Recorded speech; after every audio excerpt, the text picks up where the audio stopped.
He told her he would still have a bedroom and kitchen, and he did, sort of. They were piled high with supplies, but he assured her he could make do.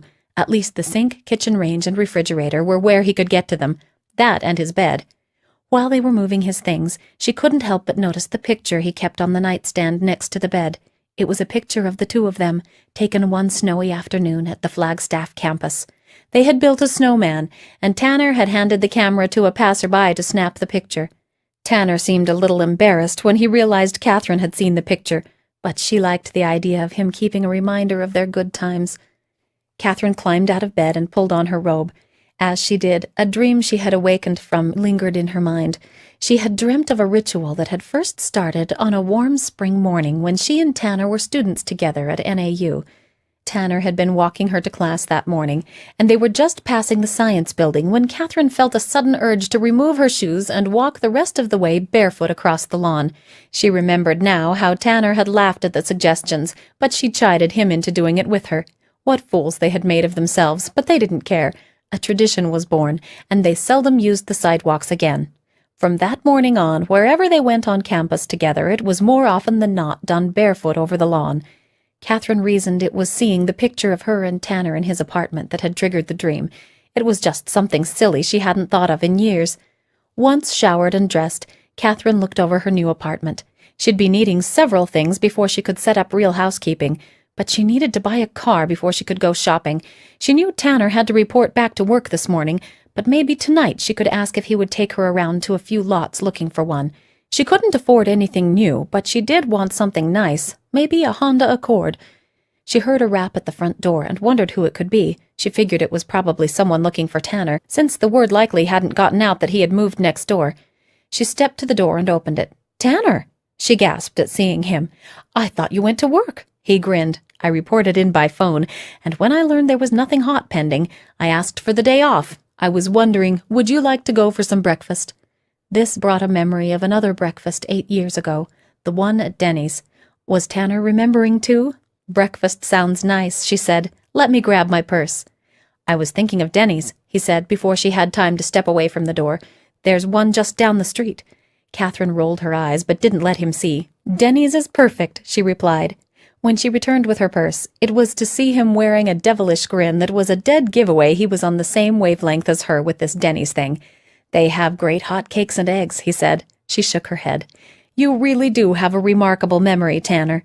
He raised an eyebrow in an attempt to look puzzled. "Memory? About what?" She stepped out and closed the door behind her. When they reached the restaurant, it was a replay of the previous day's lunch. Tanner did all the ordering himself, and just as she guessed, he set them up with a breakfast exactly the same as the one they had shared that early morning 8 years ago. "So, how'd you sleep last night?" Tanner asked as the server stepped away. "I slept great, probably better than you in that cramped room." No, that room's not cramped. You should see some of the places I have to sleep when I'm on the road. So, what would you like to do today? I have the whole day off and I'm at your disposal." "You're unbelievable, Tanner Nilsson. First you gave up your room, and now you're giving up your day. You're taking all the work out of my coming home." "Hey, what are old-time friends for? Besides, I have a method to my madness. Once Vincent learns you're home, I may never get another minute alone with you."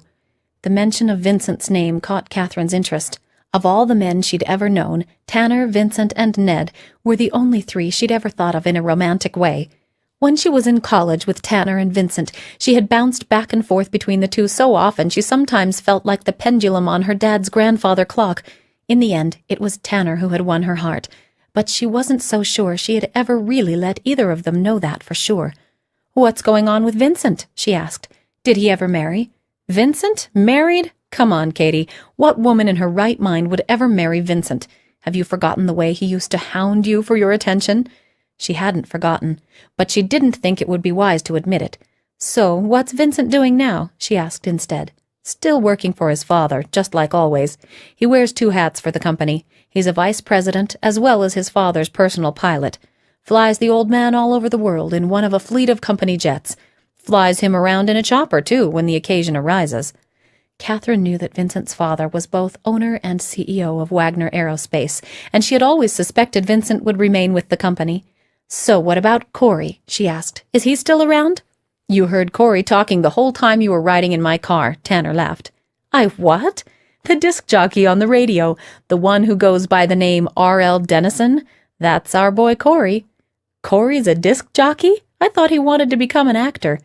"He got hungry and had to find a way to feed himself until his big break came along. Corey's the only one of the old fivesome who's married. Got himself a great wife. Her name's Stephanie Weber. Or it was until she changed it to Stephanie Harper.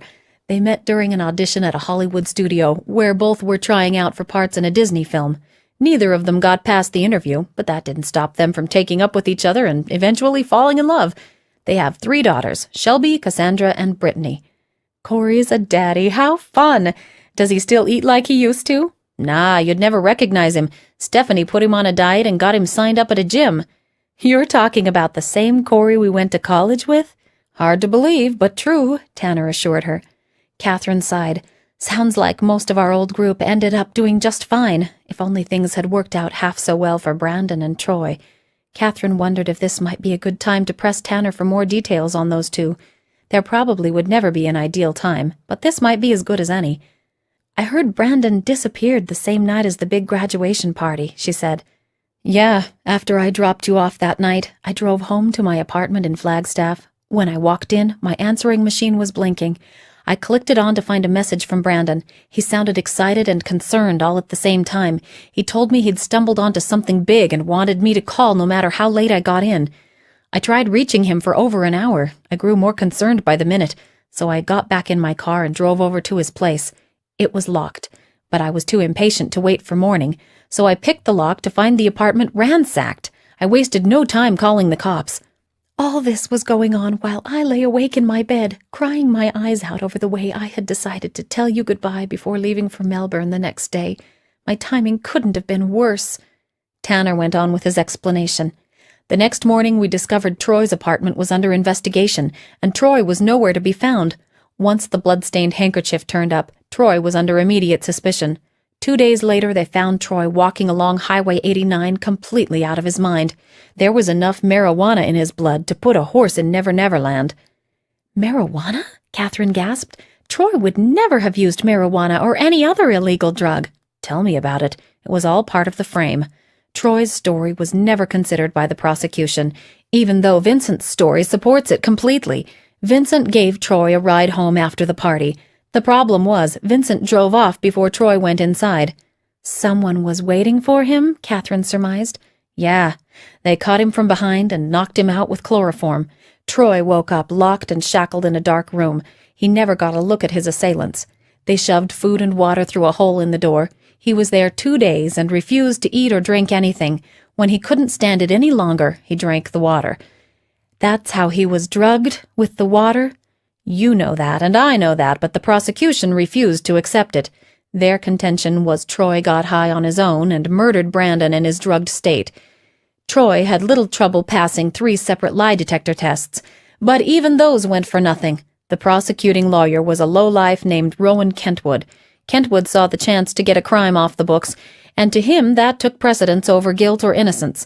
Lying meant nothing to the man. And as for Troy's appeals, Kentwood is the kind who would walk through fire rather than admit he might have made a mistake."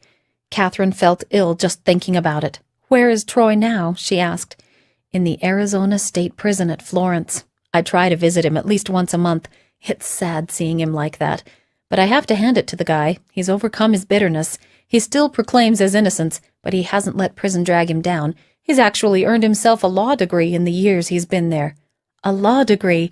That sounds like Troy. I'm so sorry things worked out the way they did for him. I know he's innocent."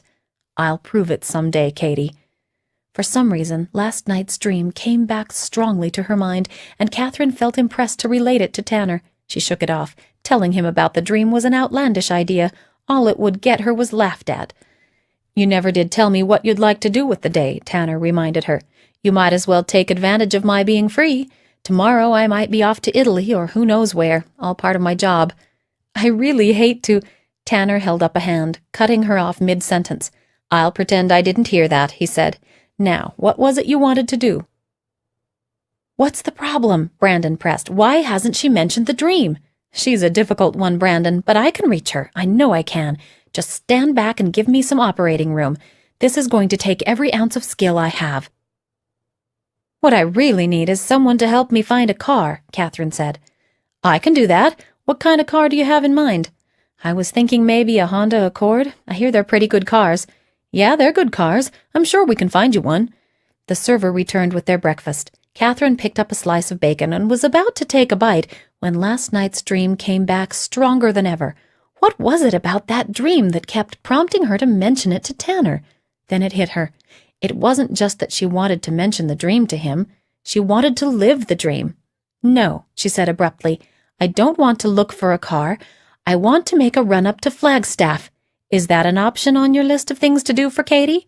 "Well, sure, why not?" "We could just look the place over, for old time's sake. What do you say?" "Sounds like a plan," Tanner agreed. "It's a beautiful day for a trip to the mountains." Mitzi smiled broadly. "There, you see what I can do when I really concentrate?" "You have them on their way to Flagstaff, I'll give you that, Mitzi. But can you get them out to the cabin where Tanner can find the evidence?" "Just you wait and see, Brandon Chaney. Just you wait and see." Chapter 7. Catherine was glad Tanner chose the scenic route along Highway 89A that wound its way through Oak Creek Canyon. It had to be one of the prettiest drives in the entire state of Arizona. What made it even better was the little Stingray convertible Tanner now drove. It was a perfect day for a top-down drive. Catherine had to admit Tanner had come a long way since the days of the old Dodge Neon he once owned. Not that the Dodge didn't hold a ton of wonderful memories. Between it and Vincent's Porsche, Catherine never wanted for a ride. It was a little immature, she acknowledged with a twinge of regret, the way she deliberately instigated competition between the two of them over whose car she would ride in. But she was young, and being showered with attention from two handsome men was flattering. She just couldn't help it. "So tell me about this car," she said. "Where'd you come across it?" "Okay, it's a completely restored '69 Corvette Stingray 3. It belonged to a drug dealer I helped bust a couple of years back. The car was impounded, and one of the lawyers at the firm where I worked helped me rescue it." "Cool. So what does Vincent drive now?" "You know Vince," Tanner laughed. "He thinks the more something costs, the better it is. He's driving a Lexus SC 430. Great car, but the top won't fold down." "And Vincent's not married?" "Nope. He almost got married once, but at the last minute he backed out. Nice lady. She went on to marry one of our local newscasters. They have 2 kids and appear to be happy campers. Vince still talks about her now and then. He's never been sure whether he made a mistake or not." Tanner glanced over at Catherine. "There's someone else he's never fully gotten over." "Meaning me?" Catherine asked. "Meaning you, Katie. Vincent's a good man. If you ever do think of marrying, you could do worse." Catherine didn't know whether she liked Tanner saying that or not. Not that she didn't think Vincent would make a great husband, and not that she didn't realize she could do worse. But the story Tanner had just told her about Vincent and the other unnamed lady made her realize there was also someone she herself had never completely gotten over. But it wasn't Vincent. She glanced up to see they were just coming to the Flagstaff city limit sign. "The last time I passed that sign, we were headed out of Flag toward my folks' old house in Mesa, remember?" "How could I ever forget? That was one black day in history for the old gang." Catherine hadn't meant to open wounds, but that's evidently exactly what her remark had done. Feeling a little guilty, she withdrew into her thoughts. It seemed like another lifetime since she had last been in Flagstaff. The place had grown some, but not all that much. She thought about mentioning a jaunt by the old campus, but didn't have to, as it soon became obvious that was exactly where Tanner was headed. "Believe it or not, this is my first trip back to Flag since I moved out a week after graduation," he said. This came as a bit of a surprise. Here was a man who traveled all over the world, and yet he hadn't made it far enough to revisit the land of his college days. "That really is a great car," Brandon mentioned to Mitzi. "If I'd had one like it when I was a mortal, maybe Catherine would have hit me up for a ride every now and then." "Yes, and maybe if you'd had a car like that, so many other girls would have been ringing your phone that there would never have been time to give Catherine a ride." Mitzi was slightly disgusted with herself for saying that. In the first place, she knew Brandon never really was in love with Catherine.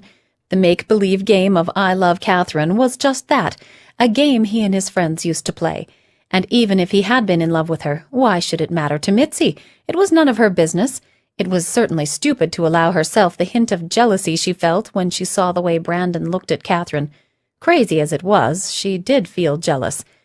"If I'm going to entice these two to the cabin," she said, forcing her mind off the subject, "I should look the place over a little closer. All I've seen so far is what you showed me in the hologram. You want to see the cabin? You think that'll improve your chances for convincing them to go there?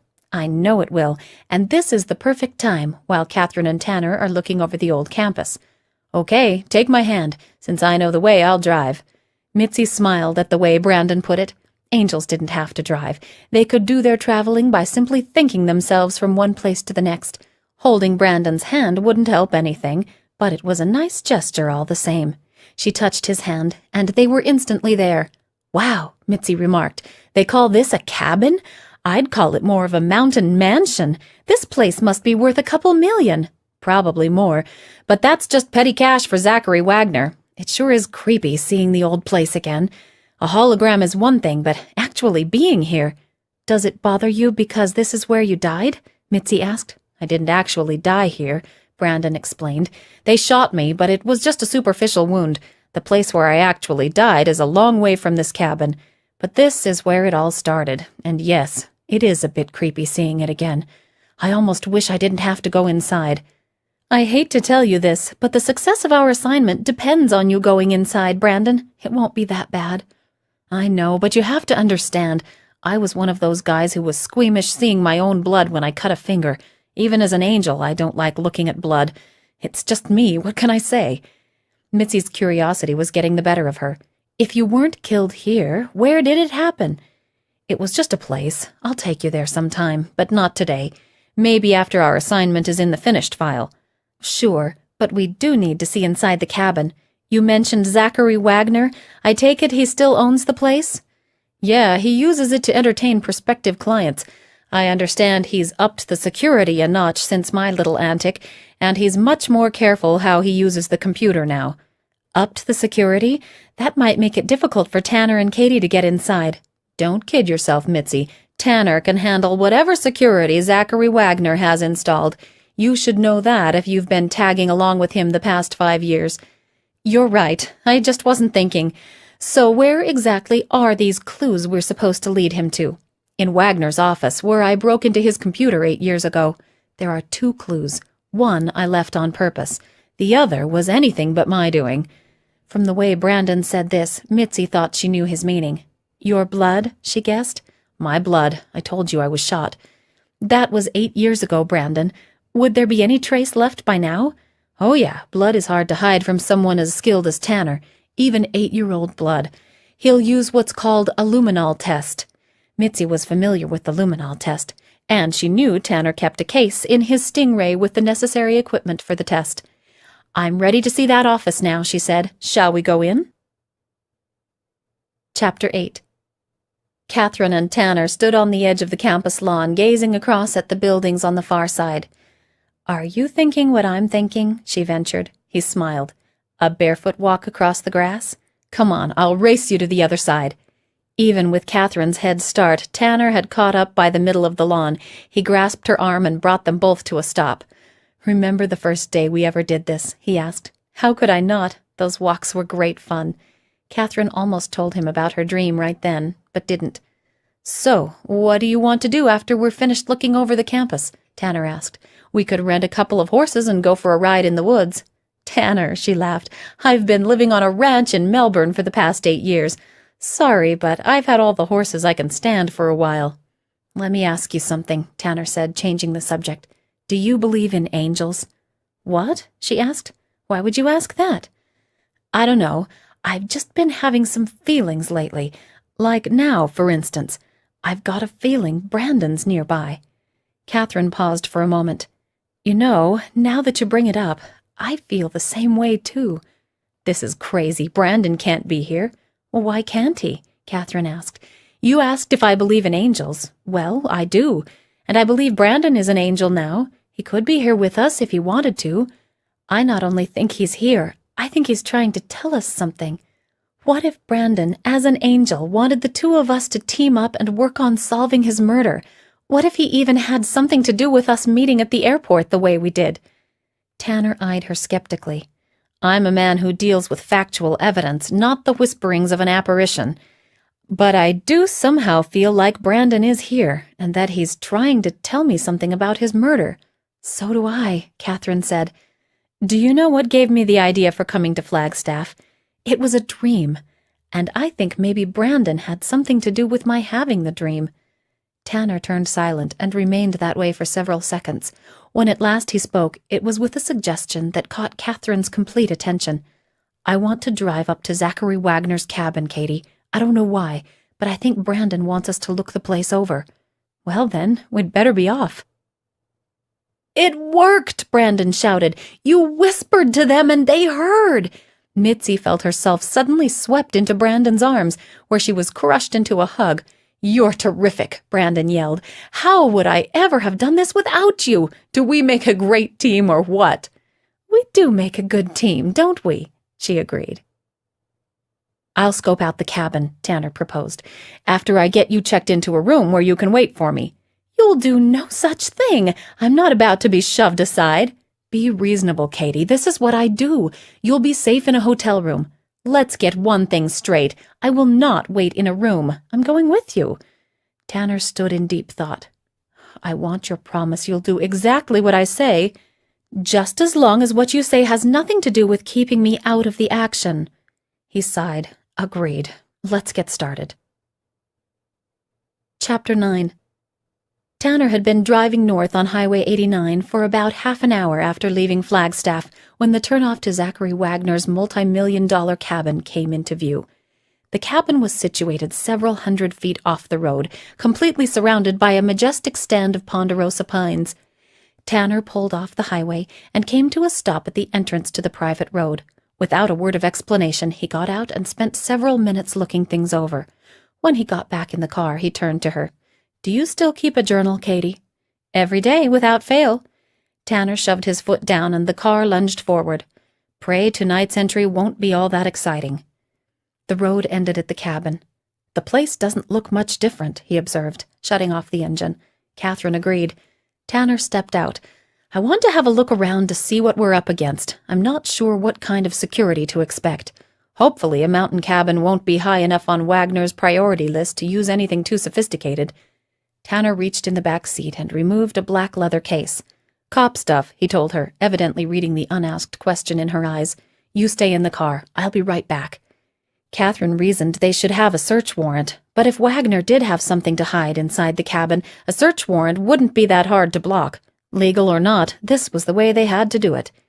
From somewhere in the overhead branches, a pine cone fell, bouncing noisily off the hood of the Stingray. "That's it," she exclaimed, grabbing her purse and the car keys. "I think Tanner needs my help a little closer than here."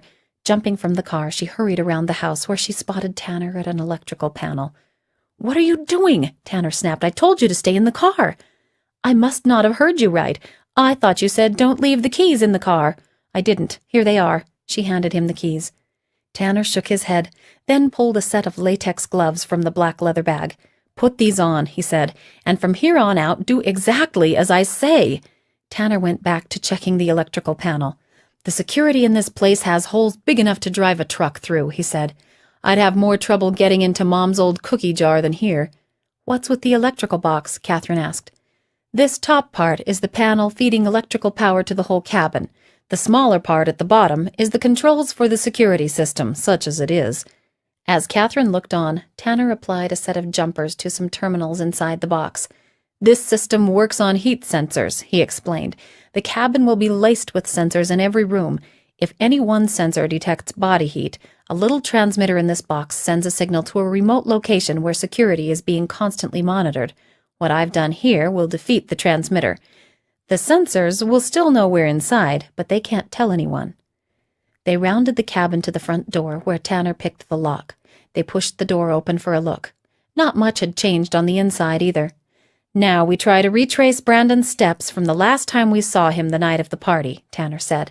Catherine thought a moment.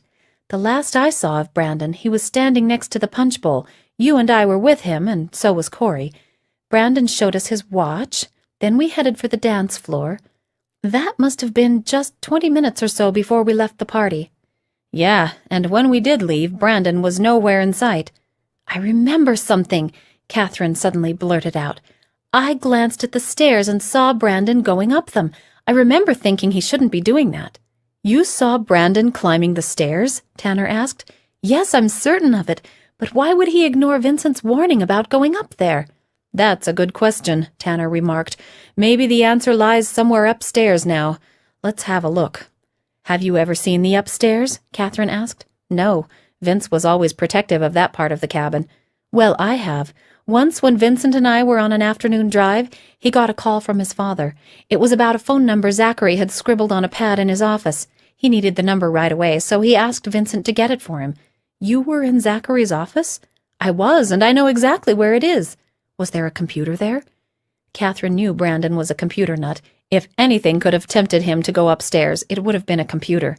"Yes," she half shouted, "there was a computer." "Show me the room," Tanner said. Catherine started up the stairs with Tanner right behind. "There," she said, reaching the top of the stairs. "Down the hall, last room on the right." It was almost frightening the way Tanner had the lock picked as fast as most people could use a key.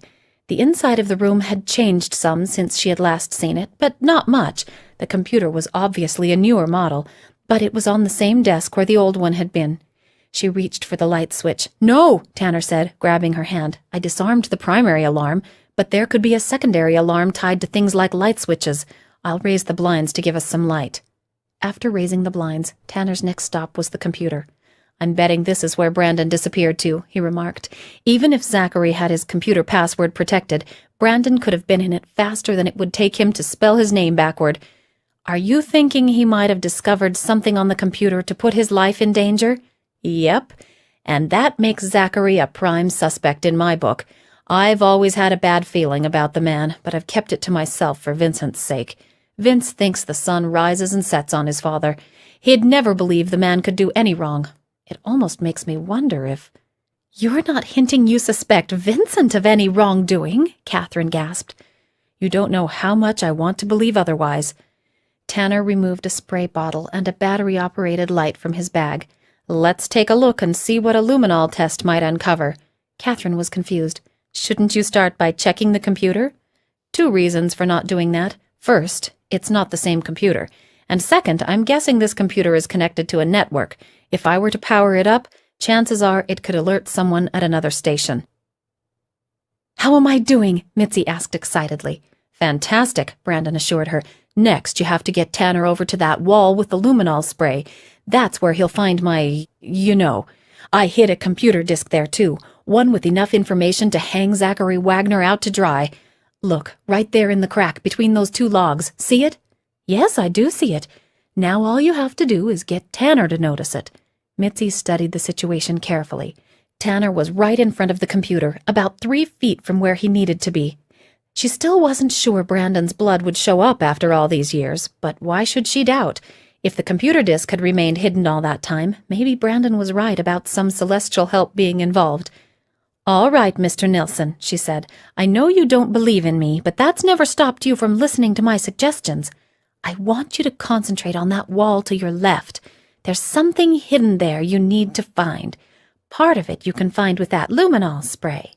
Now get to it." Tanner sprayed off a few shots of the luminol around the computer. The blue light showed nothing here. He sprayed again, inching his way throughout this entire section of the room. "Here," he suddenly said, pointing to a faint glow. "My hunch was right." Catherine moved in for a closer look. "Can you get a good enough sample for a DNA test?" she asked. "Oh, yeah. With the equipment I have in my lab, I can." Tanner glanced up, smiling faintly at her. "This could come as a shock, Katie, but I have DNA samples filed away for my friends, including Brandon.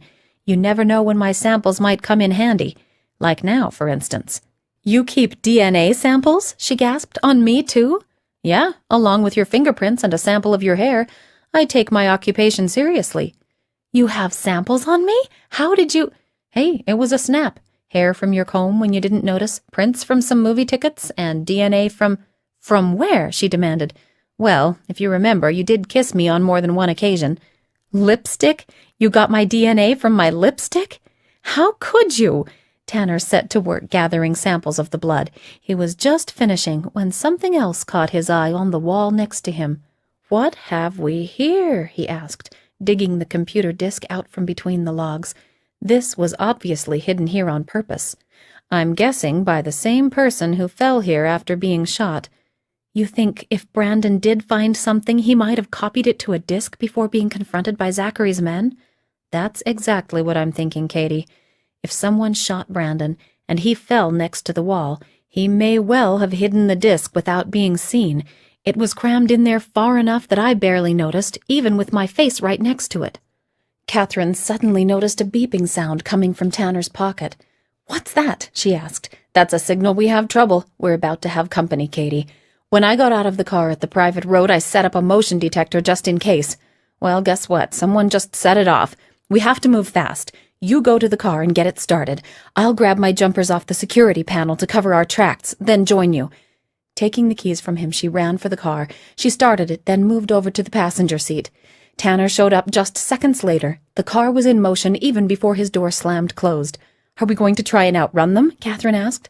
"No, I know another way out. If we're lucky, we'll be out of sight before they arrive. Hang on, you're in for a rough ride." Catherine held her breath as the Stingray headed straight for a stand of ponderosa pines in the opposite direction of the road that brought them there. "Are you sure about this?" she gulped.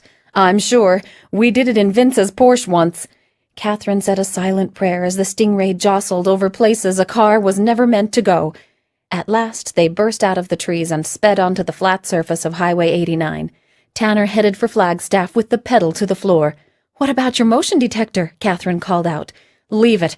I'm not sure what we've stumbled onto here, Katie, but you can bet I want to get it to my lab to check it out." Catherine suddenly realized that her relaxing day at Flagstaff was over. It had taken a sinister turn into the unexpected. Were they really onto something that might reveal Brandon's true fate? All she could do was hope. Chapter 10. Conrad Donahue eased the dark green Cadillac to a stop directly in front of Zachary Wagner's cabin. He slowly scanned the area for anything out of the ordinary. On the surface, everything seemed normal, but a gut feeling told him otherwise. He headed straight for the security panel, where he examined everything. There was no evidence of tampering, but he knew the diagnostic test would tell the real story. Conrad removed a small electronic device from his blazer pocket and punched in the code while watching a series of lights visually track the system's status. The system seemed to be working perfectly now, but the same test performed remotely less than half an hour earlier had indicated a problem. Conrad next entered the cabin, where everything still looked good. Cautiously, he climbed the stairs and stepped up to Zachary's office, where he listened for any sound. Complete silence. The door was locked just the way he'd left it when he was here 2 hours earlier. Opening the door, he spotted the window blinds which had been opened. He had checked those blinds not 2 hours ago. Someone had been in this room since that time. Conrad was furious. The security people had swept down the entire cabin not 5 hours before and had declared it clean at that time. Now it would have to be swept down again, and there wasn't much time since the cabin was scheduled for a business conference in the early evening hours. This would be a maximum security level meeting since it included several high-ranking military officers. Conrad could kick himself for not staying at the cabin after the sweep down, since he and Franco were planning to remain at the cabin throughout the time of the meeting, which probably wouldn't break up until the early hours of the morning. They had decided it wouldn't hurt to slip away to a local club for drinks and a hand or two of poker. They had ample time to get back before any of the guests would arrive, several hours, in fact. Wagner wouldn't be happy when he learned of a security breach while Conrad and Franco were away playing. Everything had seemed fine until Conrad decided to run a remote test on the cabin's security system. That's when he'd discovered the problem. The test had indicated a systems transmitting device failure. He grabbed Franco and came right to the cabin, leaving Franco at the entrance to the private road. He wanted him in position to get a look at anyone exiting the premises. Conrad's cell phone sounded. "Yeah, what do we have?" Conrad asked. "Plenty on this end," Franco shot back. "I found a motion detector. Someone was expecting you at the cabin." "We did have visitors then. There's no sign of them now, and I didn't see them on the road. They must have found another way out." "Straight through the woods," Franco confirmed. "I got a fix on them when they hit the highway. They were in a red sports car. There was a guy driving and a woman passenger. I got photos of the occupants and the license plate." "Good work, Franco. I want to do some more looking around here. Give Zachary a call and let him know what we found. He'll want to run a trace on that license plate, and he'll want to contact our people to run another check on the cabin." Shoving the phone back into his pocket, Conrad went over the office inch by inch, turning up nothing more than an unusual chemical smell which he couldn't identify. Next, he checked outside, finding tire tracks leading into the woods. That's how they got away, all right, he reasoned, but we've got 'em. Chapter 11. Vincent was just buttoning things up at the hangar after a round-trip flight to Denver in one of the company jets. He had flown there to pick up a couple of military brass and return them here to Phoenix to discuss a multi-million-dollar contract with Wagner Aerospace. These men were scheduled to ride up to the Flagstaff cabin with Zachary in his limousine later in the day. At the cabin, they'd meet with a group of engineers from the firm to cover a few details of the program in question. Zachary's chauffeur met the men when Vincent landed not 20 minutes ago. They were checking into a hotel now. Vincent headed for the door with the intention of driving straight home. He hadn't gotten 3 steps when his cell phone rang. It was Corey Harper. "Yeah, Corey, what's up?" Vincent responded. "I'll tell you what's up," Corey instantly shot back. "Our boy Tanner is pulling a fast one, that's what's up. Would you believe Catherine's back in town?" "Katie?" Vincent excitedly responded. "She flew in day before yesterday. Tanner met her at the airport and is busy keeping her all to himself. One of the guys here at the station spotted them near the escalator. I just learned about it an hour ago when he showed up for work after his 2 days off. Wait till you hear the rest of it. I put out the word over the airwaves for my listeners to watch for a bright red vintage 1969 Corvette Stingray 3 with a man and a blonde woman inside. I told them it was a contest. Anyone spotting the car and giving me an exact location got their name in a drawing for tickets to the upcoming George Strait concert. My lines have been ringing off the hook. Tanner and Catherine are headed south on Interstate 17, about 30 miles this side of Flag, even as we speak." "He took her to Flag. Why would he take her up there?" "Don't know, Vince, but they're on their way home now, it would seem. I used my expertise finding them, so now it's your turn. I can't get involved, naturally, being a married man and all, but I doubt you're of a mind to let this pass." "You got that right, Corey. Thanks for the heads up. I owe you a big one. Can you keep me posted as to their exact location?" "I can do better than that. I just talked to a friend of mine from the sheriff's office. He's off duty and owes me a big favor. Listen up, Vince, while I tell you what I have working." Vincent listened to Corey's plan. "I'm proud of you, man," he told Corey. "That's a classic. This is going to be fun." Vincent shut off his phone. "So Katie's here in Arizona," he mused, "and Tanner thinks he has her all to himself. The man's in for a surprise." Tanner decided on the short route, I-17 back toward Phoenix. This would save time. They were barely out of Flagstaff when Corey's voice came over the radio. "This is R.L. Dennison speaking, and have I got a deal cooking for you. How do tickets to George Strait sound? I have 2 of them here I'm just dying to give away. We've got a little game going, people. In case you haven't heard, we have a mystery car hidden somewhere within the sound of my voice, and it's up to you to find our car and pinpoint its location. That's all you have to do to get your name in a drawing for 2 George Strait tickets. The mystery car could be anywhere. It may be parked. It may be roaming a city street. Or it could even be on a jam-packed freeway. But this car won't be hard to spot. I think you'll agree when you learn what it is." "Uh-oh," Tanner moaned, as the first hint of what Corey was up to crossed his mind. "I think we're about to become instant celebrities, Katie." Corey continued, "What you're looking for is a candy apple red 1969 Corvette Stingray 3, possibly with a man and a blonde woman inside. Keep an eye out and let me know what you see. That's all it takes to have your name in a drawing for 2 George Strait tickets, and you heard it from the one and only R.L. Dennison." "That's us," Catherine laughed. "What's that nut up to?" "That nut has learned you're home, Katie. We now have listeners all over the state just dying to tell him where to find us. And you can bet Vince won't be far behind them." "Vincent, you think?" "I know. There's no way we can make it home with those 2 bent on finding us. With Corey's friends in every walk of life and Vince's ingenuity to back him up, there's no stopping those guys. And you can bet whatever they come up with will be dramatic." For the next hour, Tanner constantly checked his rearview mirror as well as the cars in the opposite lane. They were just approaching the final rest stop before reaching Phoenix when Tanner uttered an abrupt, "Uh-oh, I think it's showtime, Katie." Catherine looked to see an unmarked patrol car behind them. The red lights were flashing. "The guy wants me to pull off at the rest stop," Tanner said. "This has Corey Harper written all over it. I have little choice but to pull over. If you see a chopper closing in as soon as I'm stopped, you can bet Vincent is the pilot. They couldn't have picked a worse time for their little game. I need to get to my lab." Tanner pulled off with the patrol car right behind, and Catherine really did hear the sound of an approaching helicopter. Tanner was right. "Why would those guys do this?" she asked. "Vincent figures I've had my chance alone with you. Now it's his turn.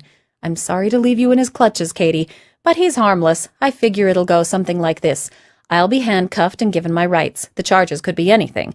That's when Vince will swoop in from the sky to carry you off on the wings of his daddy's chopper. Under different circumstances, I'd find a way to foil his plot, but that could tie up my whole evening, and I need to get to that lab. You'll be all right.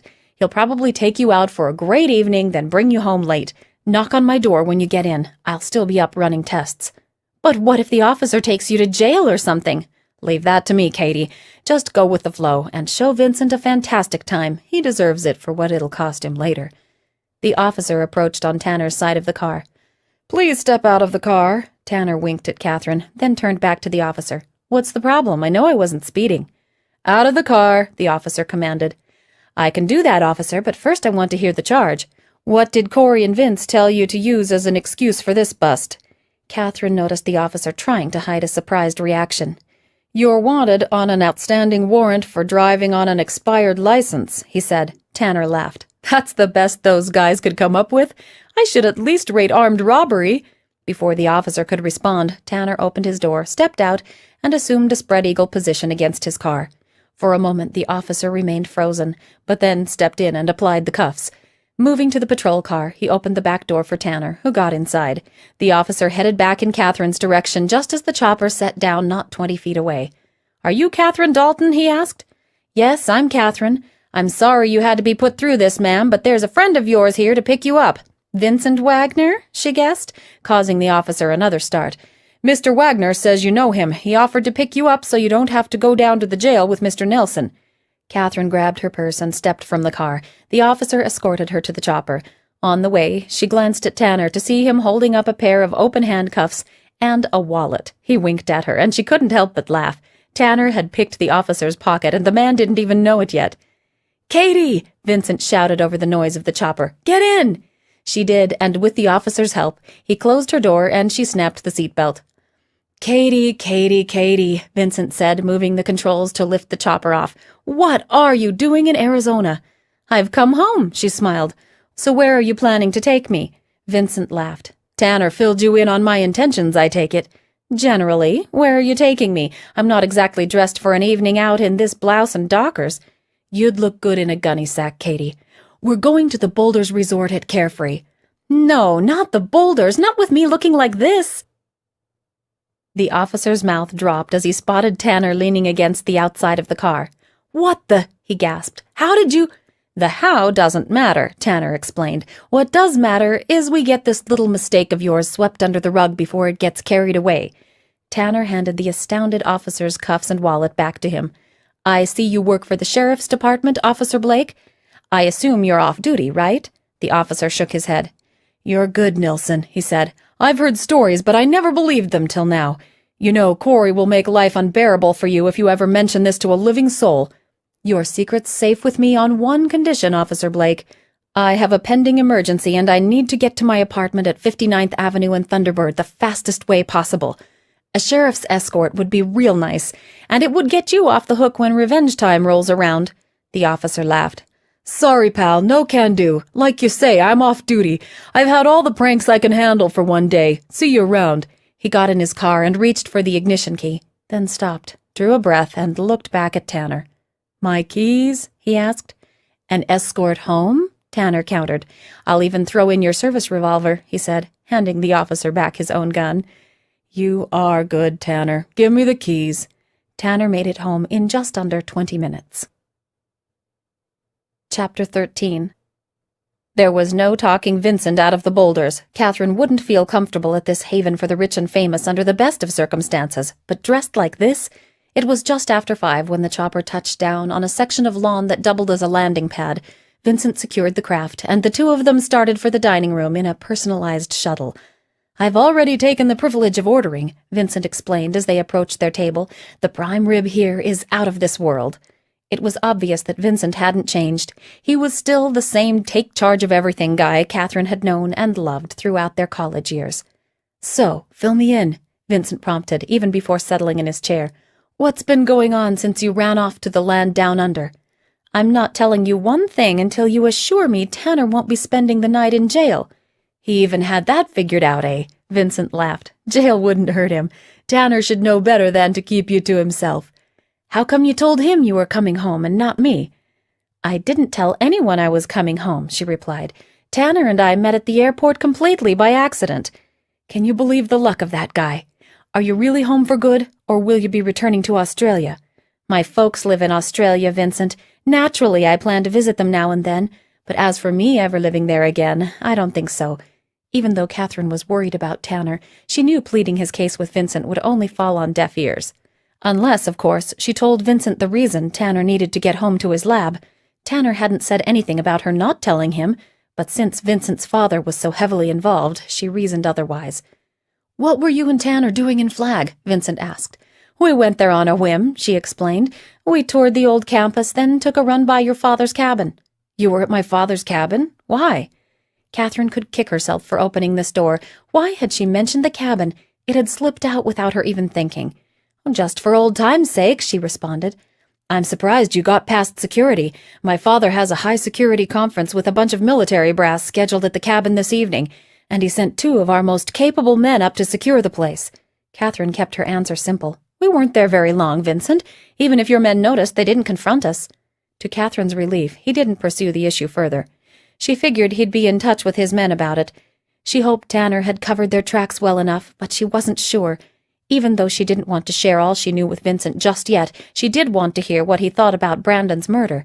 Not that she suspected Vincent could be involved in any way, but still, the evidence was found in his father's cabin. Let's talk about Brandon, she proposed. I've only heard bits and pieces of what happened that night. Vincent exhaled. None of us really know much about that night, he explained. We're all certain Troy had nothing to do with it, but Vincent swallowed. I consider not being able to help Troy the greatest failure of my life. I exhausted every resource in my power, but whoever framed him did it so well, they didn't leave one trace of evidence behind. It's been 8 years, Katie. I'm not saying I'm ready to give up, but I am saying the chances of Troy ever being a free man again are rapidly fading. Vincent's remark about no evidence put Catherine in a tempting position, but she had already decided not to disclose anything just yet. Her next question was more risky. What about your father's cabin, Vincent? Was it ever checked for signs of foul play? Vincent thought a long time before answering. You're walking on thin ice, Katie, he finally said. Thanks to my holding a graduation party at the cabin the same night Brandon disappeared, my father was faced with the monumental task of protecting the name of Wagner Aerospace. He hired a crew of investigators to go over every inch of the cabin and oversaw the investigation personally. A detailed public report was issued. Whatever happened to Brandon didn't happen at my father's cabin. Catherine realized she had struck a nerve, but she couldn't just back away now. Were there other investigators at the cabin besides the ones your father hired? You have no idea how much pressure came from the press. They all wanted inside the cabin with their television cameras. Fortunately, my father was able to legally block their efforts. He had hired the best, and they pronounced the place clean. What the press wanted was nothing more than journalistic sensationalism. Catherine couldn't be sure whether Vincent was trying to protect his father's name, or if he was, heaven forbid, a part of whatever happened in that cabin that night. When did Brandon leave the party, and who was he with? She pressed. Brandon was supposed to ride home with me, but he slipped out without a word and caught a taxi. I didn't actually see him do it, but 2 of my father's men did, Conrad Donahue and Franco Naylor. The waiter stepped up with soft drinks and breadsticks. Catherine retreated to her own thoughts and felt a chill at the prospect that Vincent might be involved in Brandon's fate. By now, she was positive Zachary played a major part in it. She had to give Vincent the benefit of doubt. He was probably taking up for his father out of love and respect. I think this has gone far enough, Katie, Vincent told her, and you can put your mind at ease about Tanner. He's not in jail. Corey couldn't talk the officer into that part. Tanner should be on his way home, safe, secure, and pretty darn lonesome. Tanner pulled into his apartment lot as the patrol car drove away. Thanks for the escort, Tanner said under his breath. It was loads of fun. All the way to his apartment, thoughts of Catherine had filled his mind. Much as he disliked having his time with her cut off so abruptly, he had to admit she deserved to spend some time with Vincent. He'd like to be able to think of himself as the real reason she came home, but that was pure foolishness. Whatever chance he had with Catherine vanished 8 years ago on the front porch of her parents' home. Stepping through the door, he flipped on the light. There was work to do, and he wasted no time getting started. Moving to his computer, he turned it on. 3 major challenges faced him: matching any fingerprints on the computer disk to Brandon, matching the blood samples to Brandon, and learning what information was recorded on the disk. He started with the disk, where he discovered 2 distinguishable prints, a thumb and forefinger. It was simple to retrieve a sample of Brandon's prints from his archives, and even simpler to bring up comparable images on his computer screen. "Bingo," he cried. "We have a match. You did find something on Wagner's computer, didn't you, old friend?" "Yes, that's exactly what I did," came an excited but unheard voice from one of 2 angels looking over Tanner's shoulder. "Just keep on trucking, old friend. You're on the road leading straight to my killer." Tanner felt a chill that made him stop and glance around the room to be sure he was alone. Crazy as it sounded, he could almost swear he had heard Brandon's voice encouraging him on in his efforts. Shrugging it off, he moved on to his next item of priority, matching the blood samples. Chapter 14. "We could be on a roll," Brandon sighed. "Tanner is so close to finding what he needs to bring my case to a close and get Troy out of that stinking prison. But I'm afraid I've gone and blown it, Mitzi." "What are you talking about?" she asked. Brandon gazed at her smiling face, where he noticed something he hadn't before. It was her eyes. They were the softest, bluest, most beautiful eyes he had ever seen. How could he have missed noticing them before? He found himself unable to look away, and even more startling was what he was feeling inside. He suddenly wanted this assignment to slow down, perhaps take just a bit longer than it looked like it would. Not that he didn't want things set straight for Troy's sake, but prospects of ending his time with Mitzi so soon were suddenly painful. There was something about her, even more than those fantastic eyes that Brandon liked, and even the word liked didn't seem to be strong enough. Maybe it was her skill at communicating with people like Catherine and Tanner. She did it with such a soft voice, never raised much above a whisper. Or maybe it was her bubbly personality and constant upbeat attitude that made it almost impossible to keep from smiling in her presence. He didn't know. At the moment, he felt so good he didn't even care about the whys. He would have felt better still if it weren't for one aggravating problem staring him in the face, a problem of his own doing. "My computer disk is password protected," he told her. "So what's the problem?" Mitzi asked. "Tell me your password and I'll find a way to get Tanner to think of it." Brandon rubbed his chin. "That's just it, Mitzi. I can't remember the password. I was under some pretty heavy stress when I copied that disk. Tanner's good at what he does, but the intricacies of computer science is another field altogether. I'm the one who could break through passwords, not Tanner. Without that password, he'll never find what I copied on that disk." "You forgot the password," Mitzi laughed. "You, of all people, shouldn't see that as a problem. All you need to do is open a hologram of yourself putting it in the computer. How hard can that be?" Brandon felt suddenly very foolish. "A hologram?" he muttered. "Why didn't I think of that?" He just overlooked the obvious, that's all. It could happen to anyone. Following dinner, Vincent arranged for a chopper ride to get a bird's-eye view of Flagstaff at night. Though he never mentioned it, Catherine assumed he was trying to outdo Tanner's taking her there in his Stingray. Vincent even made one pass over his father's cabin, where the cars and lighted windows gave evidence to the meeting taking place there. The experience wasn't enough to make Catherine forget her concerns over Tanner, nor her fears about Vincent, but it was a breathtaking ride, one she wished didn't have to end so soon. They were almost back to the airport where the chopper was kept hangared when Vincent asked a question that she knew he would before the evening ended. "So, where are you staying, Katie?" This brought a smile, as she knew the reaction she'd get once he was told. "I'm staying in Tanner's apartment." She had to bite her lip to keep a straight face when she saw the look in his eyes. "Tanner moved out," she laughed, when she could stand it no longer. "He's bunking down in his lab for the time being." "That will never do," Vincent stated abruptly. "You're not even going there tonight. I'll get on the phone and have my secretary find you something more suitable immediately." "Don't bother, Vincent. I like my present accommodations just fine." "I'm not taking no for an answer," Vincent insisted. "You're a lady in need of a knight on a white horse, and I'm available." "And a very handsome knight you make indeed," she observed. but I really prefer finding my own apartment, Vincent. End of discussion. Darn you, Katie Dalton, Vincent grumbled, still playing hard to get. When are you ever going to give up and admit I'm the best thing that could happen to you? I'm flattered, Vincent, believe me, but choosing between you and Tanner is just too hard a decision right now. Mud bath? Mitzi asked in shock. Where did you come up with a password like mud bath? Brandon closed down the hologram he had used to retrieve the forgotten password. I remember it now, he sheepishly explained. When I went looking for a password, I had mud bath on my mind. Vincent had spilled punch on my shirt, remember?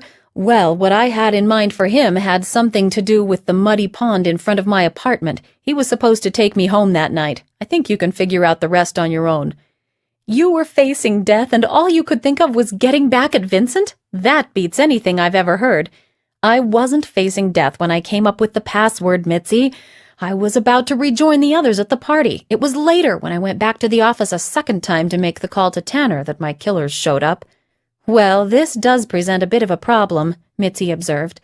When Tanner gets to the point of looking for the password, he'll be thinking of words you might have come up with. But mud bath? That's going to be a tough one to reach him with. Why couldn't you have used something like Catherine? That would have been obvious. Chapter 15. It was close to midnight by the time Tanner matched the blood samples taken from the cabin to Brandon's. Now he had a string of irrefutable evidence showing Brandon had sustained a disabling wound inside Zachary Wagner's office, probably from a gunshot. The full story of what happened to Brandon was far from complete, but this was a major breakthrough. The next item on the agenda was the information contained on the computer disk. Tanner was positive it was Brandon stumbling onto that information that got him killed, and he was just as positive that revealing the contents of the disk now would shed some powerful light on the dark secrets surrounding Brandon's demise. Slipping the disk into his computer and punching in a few commands quickly revealed what he had assumed all along. Brandon had safeguarded the disk with a password. Okay, Tanner told himself, we need a password. What would Brandon have used? When Tanner typed in the word Catherine, it brought an instant smile to Mitzi's face.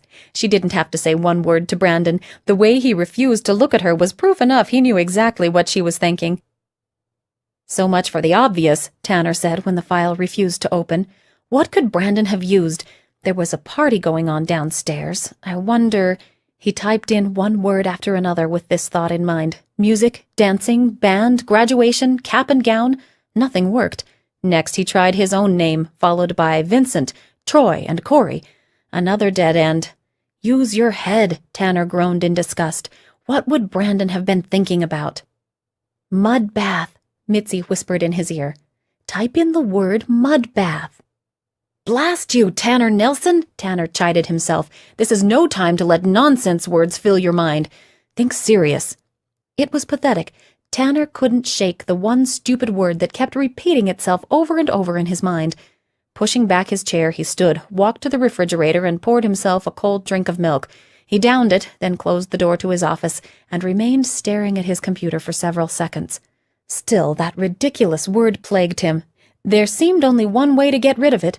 Moving back to his keyboard, he typed in the letters one at a time. Eyes widening, he watched the screen light up, revealing an unlocked document. This is ridiculous, he told himself. Brandon's ghost can't be here talking with me.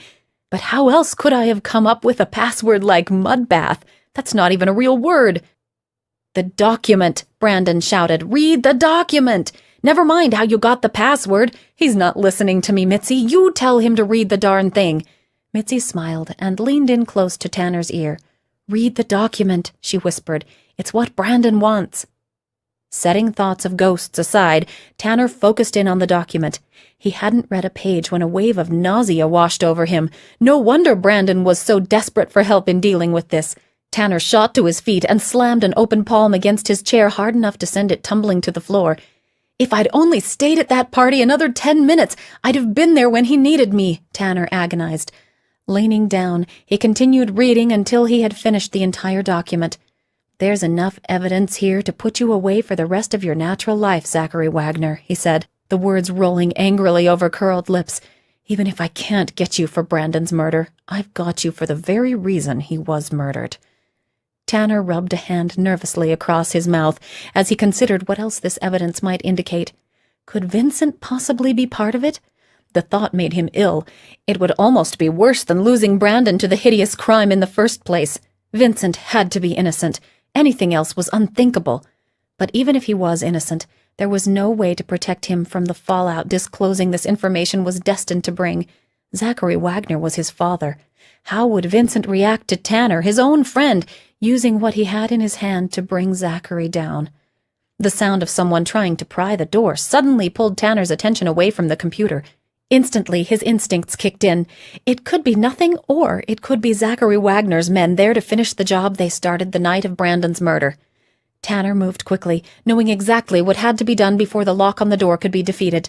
Never was he more glad for his high-speed computer, as well as his trained ear, which had little trouble detecting the sound of a lock-pick rolling over the tumblers. He knew he had only seconds remaining. Punching in one final command, he yanked the disk out of the computer and dropped it between the back of the table and the wall. He grabbed the power cord for the computer and ripped it out of the receptacle, causing the screen to immediately go dark. The door then burst open, revealing a man in a black suit sporting a very large handgun with a silencer on the barrel. Tanner dove for cover behind the edge of the table just as a muffled pop from the man's gun sounded. A stinging sensation in his arm told Tanner he was hit, but not with a bullet. He glanced to see a tranquilizer dart buried deep in his skin. Not good. He realized he had very little time before slipping into unconsciousness, so he had to act fast, and he had to act smart. The sound of footsteps told him the man was closing in. Pulling the dart from his arm, he waited until the assailant was just at the edge of the table, then springing to his feet, he planted a hard fist against the man's unsuspecting face, driving him backwards, where he tripped over the fallen chair. Tanner rushed forward, jamming the dart into the back of the man's neck. He realized the amount of tranquilizer left wouldn't put the fellow out, but he hoped it might be enough to slow him down a bit. Tanner's mind was already numbing. Escape wasn't an option at this point, but there were others. Bursting through the door into the part of the lab he now used as a bedroom, he slammed it closed behind him and snapped the lock. Hurriedly, he moved to the closet and grabbed a pair of shoes and a leather belt. Fighting to remain alert, he replaced the shoes and belt for the ones he had been wearing. He quickly shoved the old ones under the bed and out of sight. The last thing he heard before succumbing to total blackness was the bedroom door being kicked open. It was a furious Conrad Donahue who moved to Tanner's limp body and gave it a kick to ensure he was out. "I owe you big time," Conrad spat out, trying to shake the cobwebs from his head. "No one turns my own weapon on me and gets away with it." It had taken only a short time for Wagner to run a check on the license plate for the sports car Franco had spotted and to confirm its owner as Tanner Nilsson. Conrad and Franco were released of their security roles at the cabin and given the job of dealing with Tanner. By late afternoon, Conrad knew more about Tanner Nilsson than he assumed Tanner knew about himself. This was thanks mainly to the avenues available to Wagner Aerospace, avenues not open to just anyone. This concludes CD number 2. To continue listening, insert CD number 3. Meant nothing to the man. And as for Troy's appeals, Kentwood is the kind who would walk through fire rather than admit he might have made a mistake. Catherine felt ill just thinking about it. "Where is Troy now?" she asked. "In the Arizona State Prison at Florence. I try to visit him at least once a month. It's sad seeing him like that. But I have to hand it to the guy. He's overcome his bitterness. He still proclaims his innocence, but he hasn't let prison drag him down. He's actually earned himself a law degree in the years he's been there." "A law degree? That sounds like Troy. I'm so sorry things worked out the way they did for him. I know he's innocent." "I'll prove it someday, Katie." For some reason, last night's dream came back strongly to her mind, and Catherine felt impressed to relate it to Tanner. She shook it off. Telling him about the dream was an outlandish idea. All it would get her was laughed at. "You never did tell me what you'd like to do with the day," Tanner reminded her. "You might as well take advantage of my being free. Tomorrow I might be off to Italy or who knows where, all part of my job." "I really hate to—" Tanner held up a hand, cutting her off mid-sentence. "I'll pretend I didn't hear that," he said. "Now, what was it you wanted to do?" "What's the problem?" Brandon pressed. "Why hasn't she mentioned the dream?" "She's a difficult one, Brandon, but I can reach her. I know I can. Just stand back and give me some operating room. This is going to take every ounce of skill I have." "What I really need is someone to help me find a car," Catherine said. "I can do that. What kind of car do you have in mind?" "I was thinking maybe a Honda Accord. I hear they're pretty good cars." Yeah, they're good cars. I'm sure we can find you one. The server returned with their breakfast. Catherine picked up a slice of bacon and was about to take a bite when last night's dream came back stronger than ever. What was it about that dream that kept prompting her to mention it to Tanner? Then it hit her. It wasn't just that she wanted to mention the dream to him. She wanted to live the dream. No, she said abruptly. I don't want to look for a car. I want to make a run up to Flagstaff. Is that an option on your list of things to do for Katie? I looked it on to find a message from Brandon. He sounded excited and concerned all at the same time.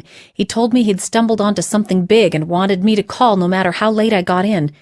I tried reaching him for over an hour. I grew more concerned by the minute, so I got back in my car and drove over to his place. It was locked, but I was too impatient to wait for morning, so I picked the lock to find the apartment ransacked. I wasted no time calling the cops. All this was going on while I lay awake in my bed, crying my eyes out over the way I had decided to tell you goodbye before leaving for Melbourne the next day. My timing couldn't have been worse. Tanner went on with his explanation. The next morning we discovered Troy's apartment was under investigation, and Troy was nowhere to be found. Once the blood-stained handkerchief turned up, Troy was under immediate suspicion. 2 days later, they found Troy walking along Highway 89 completely out of his mind. There was enough marijuana in his blood to put a horse in Never Never Land. Marijuana? Catherine gasped. Troy would never have used marijuana or any other illegal drug. Tell me about it. It was all part of the frame. Troy's story was never considered by the prosecution, even though Vincent's story supports it completely. Vincent gave Troy a ride home after the party. The problem was, Vincent drove off before Troy went inside. Someone was waiting for him, Catherine surmised. Yeah, they caught him from behind and knocked him out with chloroform. Troy woke up locked and shackled in a dark room. He never got a look at his assailants. They shoved food and water through a hole in the door. He was there 2 days and refused to eat or drink anything. When he couldn't stand it any longer, he drank the water. That's how he was drugged, with the water? You know that, and I know that, but the prosecution refused to accept it. Their contention was Troy got high on his own and murdered Brandon in his drugged state. Troy had little trouble passing 3 separate lie detector tests, but even those went for nothing. The prosecuting lawyer was a lowlife named Rowan Kentwood. Kentwood saw the chance to get a crime off the books, and to him that took precedence over guilt or innocence. Lying pending, I asked for the day off. I was wondering, would you like to go for some breakfast? This brought a memory of another breakfast 8 years ago, the one at Denny's. Was Tanner remembering too? Breakfast sounds nice, she said. Let me grab my purse. I was thinking of Denny's, he said before she had time to step away from the door. There's one just down the street. Catherine rolled her eyes but didn't let him see. Denny's is perfect, she replied. When she returned with her purse, it was to see him wearing a devilish grin that was a dead giveaway he was on the same wavelength as her with this Denny's thing. They have great hot cakes and eggs, he said. She shook her head. You really do have a remarkable memory, Tanner. He raised an eyebrow in an attempt to look puzzled. Memory? About what? She stepped out and closed the door behind her. When they reached the restaurant, it was a replay of the previous day's lunch. Tanner did all the ordering himself, and just as she guessed, he set them up with a breakfast exactly the same as the one they had shared that early morning 8 years ago. So, how'd you sleep last night? Tanner asked as the server stepped away. I slept great, probably better than you in that cramped room. No, that room's not cramped. You should see some of the places I have to sleep when I'm on the road. So, what would you like to do today? I have the whole day off and I'm at your disposal. You're unbelievable, Tanner Nilsson. First you gave up your room and now you're giving up your day. You're taking all the work out of my coming home. Hey, what are old-time friends for? Besides, I have a method to my madness. Once Vincent learns you're home, I may never get another minute alone with you. The mention of Vincent's name caught Catherine's interest. Of all the men she'd ever known, Tanner, Vincent, and Ned were the only 3 she'd ever thought of in a romantic way. When she was in college with Tanner and Vincent, she had bounced back and forth between the two so often she sometimes felt like the pendulum on her dad's grandfather clock. In the end, it was Tanner who had won her heart, but she wasn't so sure she had ever really let either of them know that for sure. What's going on with Vincent? She asked. Did he ever marry? Vincent? Married? Come on, Katie. What woman? He told her he would still have a bedroom and kitchen, and he did. Sort of. They were piled high with supplies, but he assured her he could make do. At least the sink, kitchen range, and refrigerator were where he could get to them. That and his bed. While they were moving his things, she couldn't help but notice the picture he kept on the nightstand next to the bed. It was a picture of the two of them, taken one snowy afternoon at the Flagstaff campus. They had built a snowman, and Tanner had handed the camera to a passerby to snap the picture. Tanner seemed a little embarrassed when he realized Catherine had seen the picture, but she liked the idea of him keeping a reminder of their good times. Catherine climbed out of bed and pulled on her robe. As she did, a dream she had awakened from lingered in her mind. She had dreamt of a ritual that had first started on a warm spring morning when she and Tanner were students together at NAU. Tanner had been walking her to class that morning, and they were just passing the science building when Catherine felt a sudden urge to remove her shoes and walk the rest of the way barefoot across the lawn. She remembered now how Tanner had laughed at the suggestions, but she chided him into doing it with her. What fools they had made of themselves, but they didn't care. A tradition was born, and they seldom used the sidewalks again. From that morning on, wherever they went on campus together, it was more often than not done barefoot over the lawn. Catherine reasoned it was seeing the picture of her and Tanner in his apartment that had triggered the dream. It was just something silly she hadn't thought of in years. Once showered and dressed, Catherine looked over her new apartment. She'd be needing several things before she could set up real housekeeping, but she needed to buy a car before she could go shopping. She knew Tanner had to report back to work this morning, but maybe tonight she could ask if he would take her around to a few lots looking for one. She couldn't afford anything new, but she did want something nice, maybe a Honda Accord. She heard a rap at the front door and wondered who it could be. She figured it was probably someone looking for Tanner, since the word likely hadn't gotten out that he had moved next door. She stepped to the door and opened it. "Tanner!" she gasped at seeing him. "I thought you went to work." He grinned. "I reported in by phone, and when I learned there was nothing hot in her right mind would ever marry Vincent. Have you forgotten the way he used to hound you for your attention?" She hadn't forgotten, but she didn't think it would be wise to admit it. "So, what's Vincent doing now?" she asked instead. "Still working for his father, just like always. He wears 2 hats for the company. He's a vice president, as well as his father's personal pilot. Flies the old man all over the world in one of a fleet of company jets. Flies him around in a chopper, too, when the occasion arises." Catherine knew that Vincent's father was both owner and CEO of Wagner Aerospace, and she had always suspected Vincent would remain with the company. "So what about Corey?" she asked. "Is he still around?" "You heard Corey talking the whole time you were riding in my car," Tanner laughed. "I what?" "The disc jockey on the radio, the one who goes by the name R.L. Dennison. That's our boy Corey." "Corey's a disc jockey? I thought he wanted to become an actor." "He got hungry and had to find a way to feed himself until his big break came along. Corey's the only one of the old fivesome who's married. Got himself a great wife. Her name's Stephanie Weber. Or it was until she changed it to Stephanie Harper. They met during an audition at a Hollywood studio where both were trying out for parts in a Disney film. Neither of them got past the interview, but that didn't stop them from taking up with each other and eventually falling in love. They have 3 daughters, Shelby, Cassandra, and Brittany." "Corey's a daddy. How fun!